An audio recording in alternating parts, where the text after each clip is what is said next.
เด็กน้อย วิ่งเล่นกันแล้ววิ่งเล่นกันสนุกสุขสันต์หันษาสบายใจเด็กวัดโป่งชัยเจ้าห่มลำปางเลคเชอร์แม่สีลูกสี่ดำเล็กหางกวักน้องหนึ่งเดียวนี่ใครต้องดูชัดๆก่อน น้องชวนฝันเล็กส้มขาวใหญ่นี่ชวนฝันใหญ่น้องมีสุขส้มอ่อนสุพรรณษาจินตลา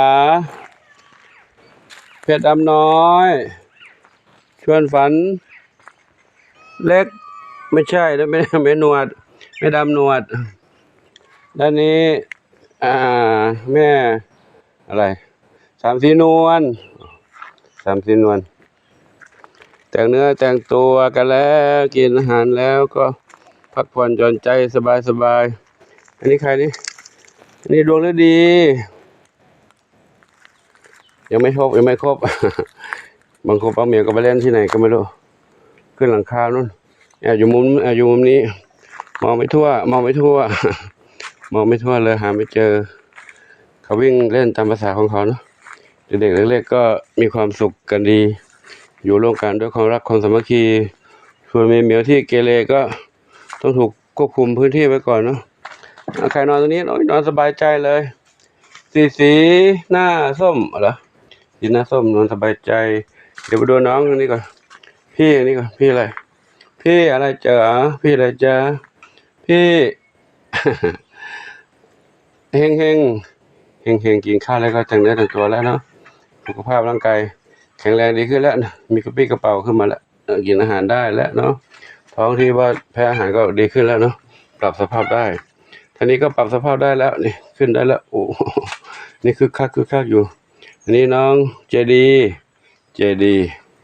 ด้านนี้กระต่ายน้อย กระต่ายน้อยวิ่งเล่นคึกคักอยู่ข้างโน้นโอ้แอบนอนแล้วอยู่ในกล่องก็มีไหมอยู่ในกล่องอยู่ตรงไหน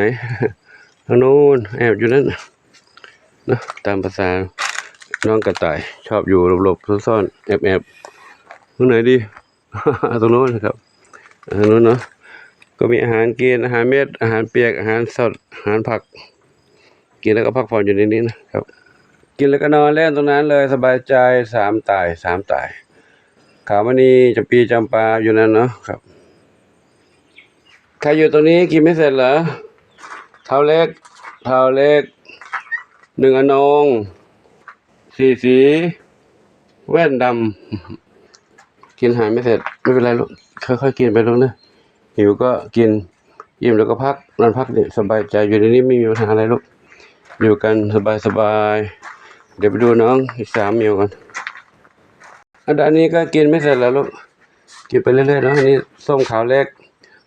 กับชอบปากกาอยู่นี่นะกินอย่างนี้นะลูกเด้อกินอีกลูกกินบุญชัยอิ่มแล้วเหรอบุญชัยอิ่มแล้วนอนพุงเลยพุงใหญ่แล้ว พุงใหญ่แล้วปุยฝ้ายกับน้ำเพชรกินอาหารไม่เสร็จปุยฝ้ายกินเสร็จแล้วจะออกไม่ได้ลูกห้ามออกเดี๋ยวไปกัดการเจ็บตัวนะไม่ถูกไม่ให้ออกนะอยู่ในนี้ลูกอยู่ในนี้ทุกเน้อเนาะเช็คชื่อกันครบแล้ว ครบยังไม่รู้ไม่ได้ครบ ไม่ครบหรอกก็ขอนำภาพบรรยากาศยามเย็นนี้ให้กับทุกท่านได้ชมกันไว้เพียงเท่านี้เนาะก็จะไม่ถ่ายยาวแล้วเพราะไม่มีอะไรพิเศษมีเหมือนเดิมเนาะมากันเลยเด็กอะไรกันไม่ชอบคนเพื่อนอยู่ใกล้เหรอ ไม่ชอบเพื่อนอยู่ใกล้คู่นี่ก็อยู่ใกล้กันได้ดิแค่นั้นนะต้องการพักผ่อนเนาะต้องการอยู่อิสระไม่อยากยุ่งกับใครแล้วเนาะอยู่คนเดียวใช่แล้วเพราะเด็ก เหมียวเด็กเล็กๆยังเล่นด้วยกันได้อยู่ส่วนเหมียวที่ทำมาแล้วเขาเรียกว่าฮอร์โมนเปลี่ยนก็เลยจะเริ่มหงุดหงิดใครมาอยู่ด้วยใกล้ก็หงุดหงิดทั้งคนทั้งสัตว์เหมือนกันเนาะถ้าสัตว์ก็เรียกว่าอะไรอยู่ไวทองนะไวทองก็ จะมีต้องการความเป็นส่วนตัวมากกว่าไปมีคนนู้นคนนี้มาคุกคีก็รู้สึกไม่พอนะไม่สบายใจรำคาญ ประมาณนี้นะของปู่คิดไปตามนี้แหละ กับขอยุติไว้ที่นี้กันนะพบกับแม่คิดต่อไปโชคดีมีสุขทั่วกันทุกคนทุกท่านสาธุนวรัตน์มาด้วยแล้วอุ้ยนวรัตน์จินตลาอยู่ใกล้กันอีกแล้วนวรัตน์จินตลาอยู่ใกล้กันนี่นะครับก็ขอยุติไว้ที่นี้นะพบกับแม่คิดต่อไปโชคดีมีสุขสาธุอายุวโนสุขังพลัง